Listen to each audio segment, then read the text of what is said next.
Welcome, viewers, to the series Exploring Careers and Technology's New Frontiers. This episode is entitled Drone Technology as Advanced Scout Protecting Soldiers. My name is Charlotte Gray. I'm a senior in the class of 2021 at Middlebury. I'm joined by this episode's guest speaker, Adi Raval, from the class of 1998, who is currently the head of communications at ShieldAI. So welcome, and thank you for joining us, Adi. Thank you, Charlotte. It's wonderful to be here. So this series explores a number of different professional areas involved in new frontiers in technology. Tell us a little bit about ShieldAI and where it fits within the technology field, what the current and future landscape looks like, and what you do right now in your role. Great. So Shield AI was founded over 5 years ago by a group of distinguished individuals, including a former Navy SEAL. The Navy SEAL in particular obviously went on many combat missions in the Middle East and in Afghanistan, and he obviously lost a lot of buddies in conflict. And so after he got out of the military, he asked himself, what kind of technology exists to help protect the lives of fallen soldiers, of people who put themselves in harm's way on behalf of our country. And not only that, but what kind of technology exists to protect the lives of civilians who are caught up in these conflict zones all around the world. And so after graduating from Harvard Business School, he had a bit more clarity about the idea, which was to use the power of AI and the power of autonomous unmanned platforms, combine those two, synthesize them in order to create resources that soldiers on the ground in conflict zones could use for intelligence, surveillance, and reconnaissance purposes. And as a result, ShieldAI was created with a mission to protect the lives of service personnel and civilians in conflict zones. What makes us different from others in this field is that our products and capabilities are actually being used by U.S. Special Forces and have been for the past 2+ years. So what are those products? What are those capabilities? Our drones, for example, can work inside buildings. They can work in blacked out conditions.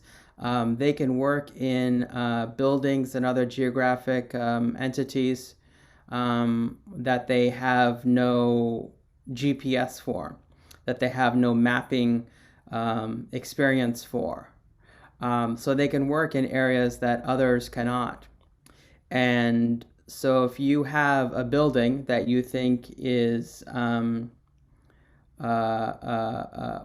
a few insurgents or others that are detrimental to our national security are currently in, you, as it stands right now, for the most part, in order to really see what's inside that building, you have to send a human being in, right?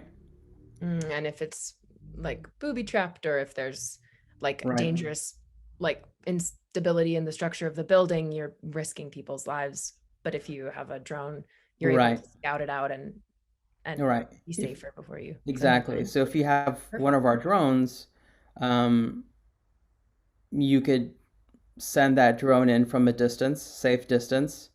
And even though the drone has never been inside that building, it can use our technology to survey the scene in real time, provide a map in real time, and work in those conditions that I mentioned before, such as in blacked out conditions.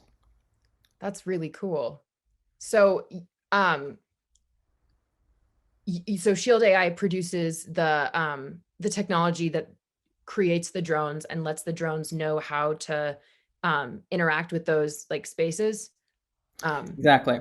Right.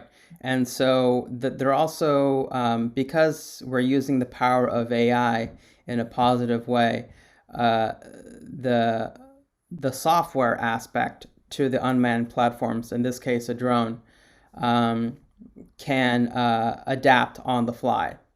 And when it comes back from missions, we can download the data from that mission and provide further enhancements for additional missions down the road. One key aspect that a lot of people don't know about, but I think is definitely worth sharing, is what about the ability of our adversaries, the Russians, the Chinese, and others, to jam the signal Mm. of these drones? Well, that's a very, very, very good question. And obviously, for the past 20 years, while our nation has been constantly at war, our adversaries in the great power competition, the Chinese, the Russians, and others, um, have been using innovation in order to make their military technology and hardware more advanced. And as a result, the gap between our capabilities and the capabilities of those entities I mentioned certainly has been narrowed over the past 2+ decades. Um, so one way that our adversaries can counteract our capabilities is by jamming the signal, right? Right. Hacking into the communications network, or interrupting the GPS capabilities, right? Mm. Um, but we had the foresight to think about those threats ahead of time. And so when we were coming up with the original concept, we thought about those aspects. And as a result, our drones and our software can function even in GPS and comms denied environments. Does your company interact with the most? You said that they're being used with the special ops teams. So obviously the American government is a significant part of that. Is that all of it? Do you work for other organizations? We provide training for soldiers and military personnel to use our software and our unmanned platforms in the most efficient way possible and in the most effective way possible. So we ourselves are not in these conflict zones, right? Standing next to the soldier. The whole point is to make sure that the soldier or other individual is comfortable enough to use this kind of resource on his or her own. In terms of my day to day, we're in a unique situation where a lot of people around the country and around the world don't really have a sense of what some of the positive aspects of AI are when it relates to national security, or to put it more broadly, in terms of saving people's lives. And there is this sort of sense out there that AI as a whole is some sort of monolithic entity, right? But of course, it's not. It's a lot more complicated than that. And so I see ShieldAI as the tip of the spear of this coalition that is trying to use the power of AI in a responsible and effective manner, not only for our security purposes, but more broadly speaking, in terms of what kind of global societal benefit we can provide with cutting edge technology. That's really interesting. Thank you for sharing those insights. I'm curious about your personal experience from campus to career. At Middlebury, you studied political science and government. I know from LinkedIn stalking you, but you've had some really interesting experiences in the technology sector. So tell us the rest of the story. How did you get to where you are here from leaving campus?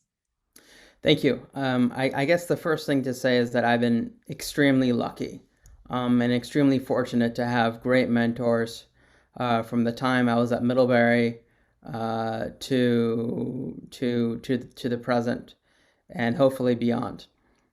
People think that having mentors is something that only young people should have, but the fact of the matter is that I believe you should have mentors and actively seek out mentors from a variety of backgrounds throughout your entire career, Hmm. because you should always be trying to learn something new and always willing to experiment.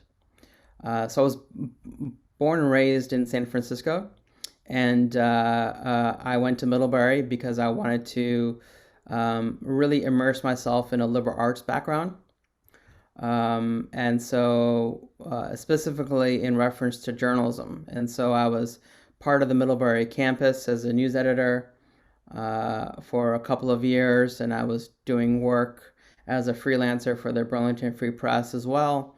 And after I graduated, I wanted to continue on that path towards journalism. So I started working for ABC News in New York, and covered the 2000 campaigns. And then when 9/11 happened, I was sent to the Pentagon to cover the aftermath of the destruction there. And then shortly thereafter, I went to the Middle East for ABC News and spent a lot of time on the ground, primarily in Egypt. And then I went to Iraq for the war in 2002, 2003 for ABC News. And I began to feel at this time that just being a journalist wasn't fulfilling enough for me. Certainly, I found being a journalist to be very exciting and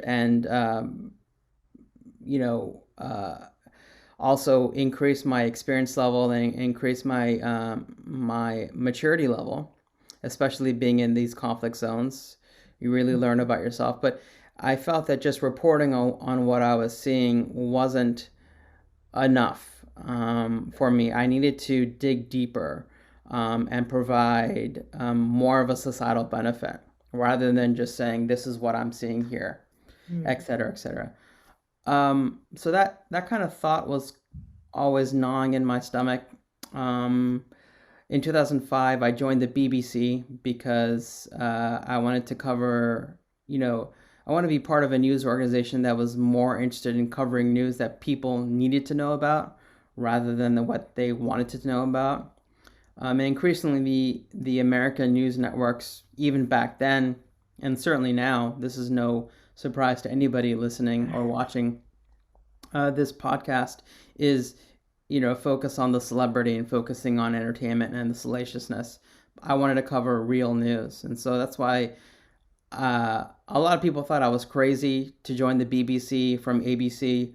I took a huge pay cut because, of course, the BBC is a public broadcaster, but it was the best career decision I ever made because I was in a stable position at ABC covering the State Department, but I knew that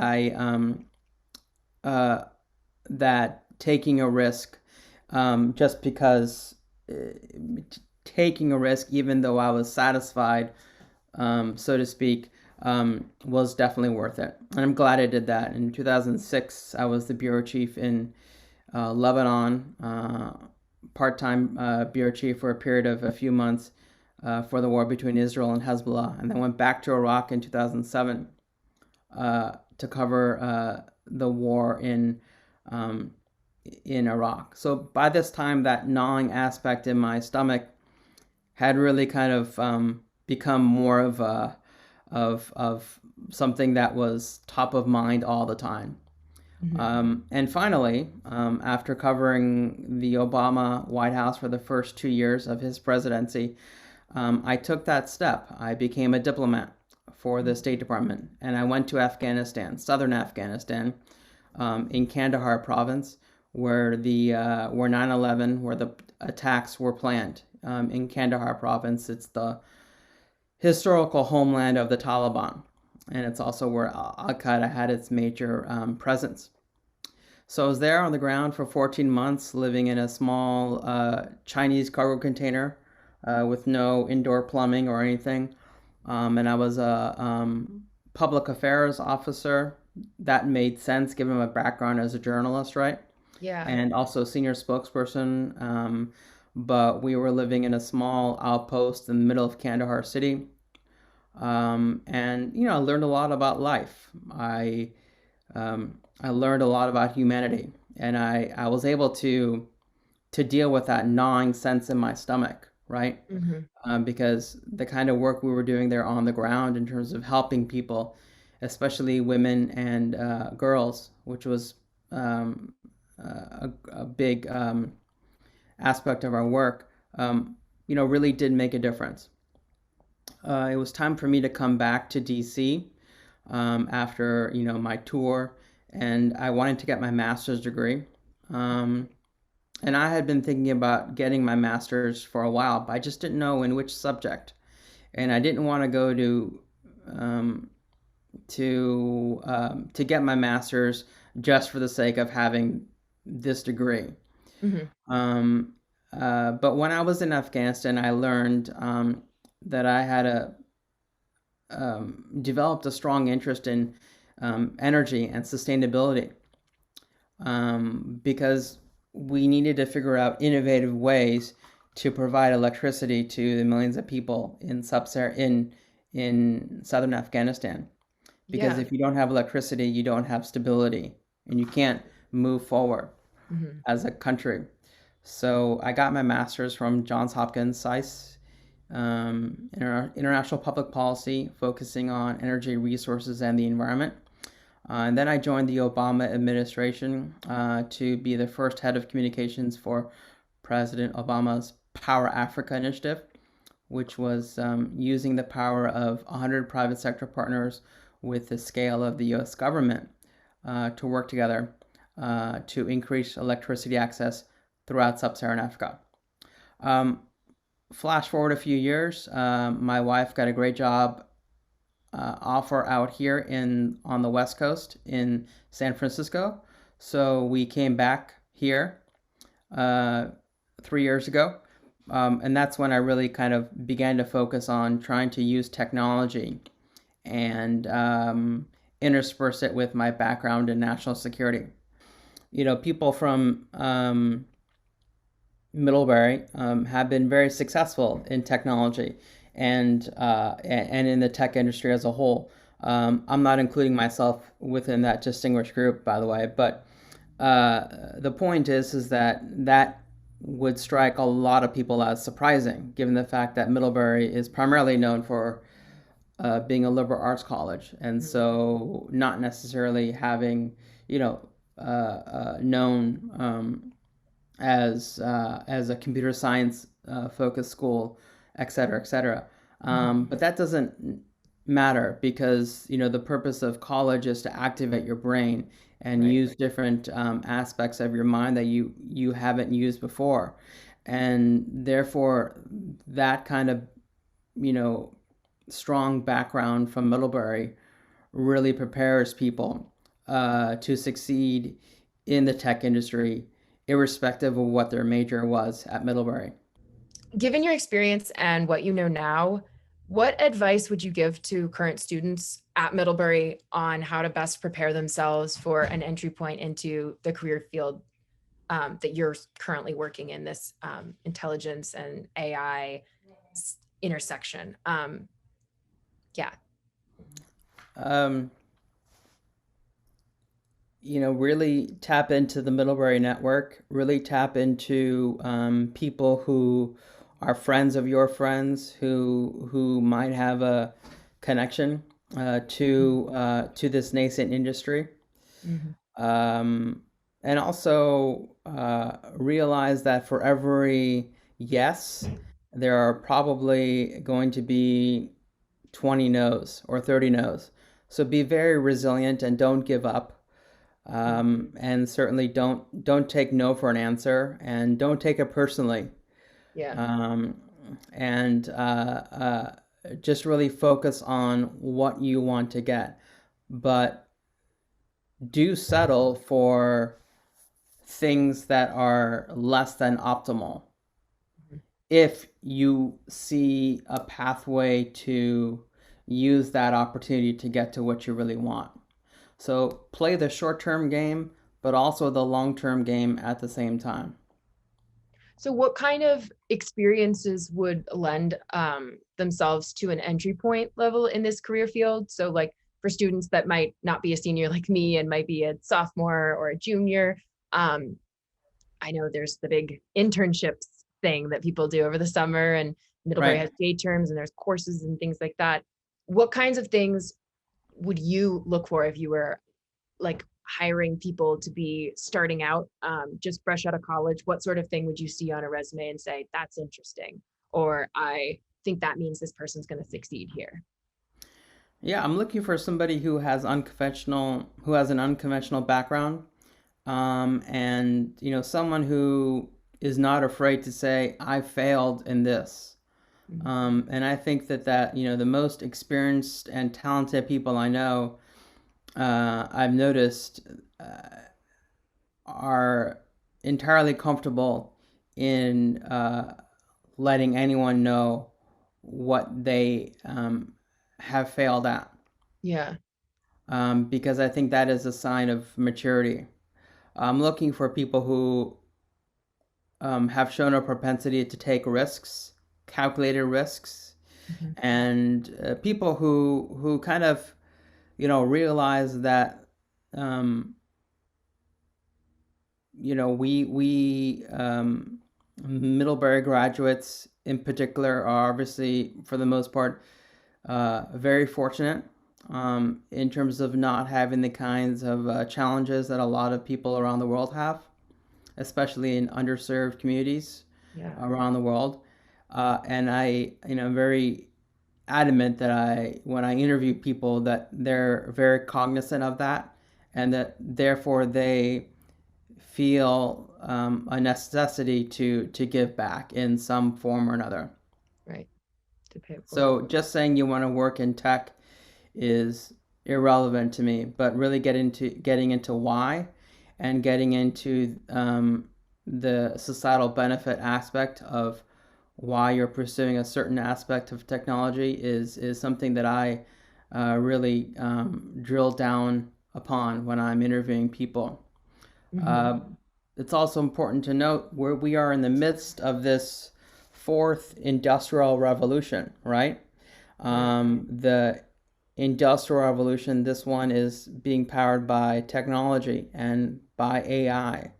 Mhm. And it's important to note that in the previous types of revolutions, whether it was the use of trains for the first time, or switching from steam power to gas, et cetera, or coal.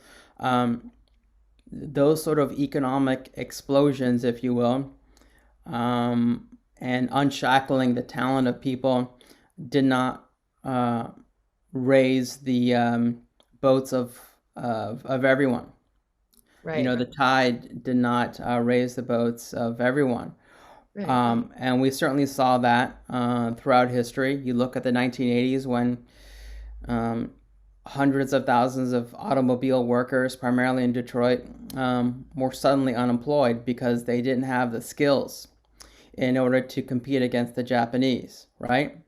And so when when all of us, especially those involved in technology, are looking at what we can do to help society as a whole, it's very important that we think about how can we help those unfortunate individuals, billions of people around the world, gain the necessary skills so that they can also compete. Yeah.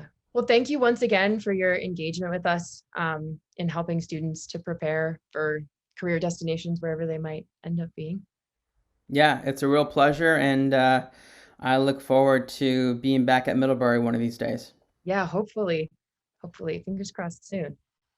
This concludes this episode within the series Exploring Careers in Technology's New Frontiers. In closing, I want to encourage viewers to tune in to get career perspectives and advice from a number of professionals in a broad variety of organizations in our other episodes in this series. I also want to encourage you to tune in to the other MIDDVantage series, which can be accessed through the Events and Programs tab on the CCI website. So thank you once again to Adi for joining us, and thank you, viewers, for watching. Thank you.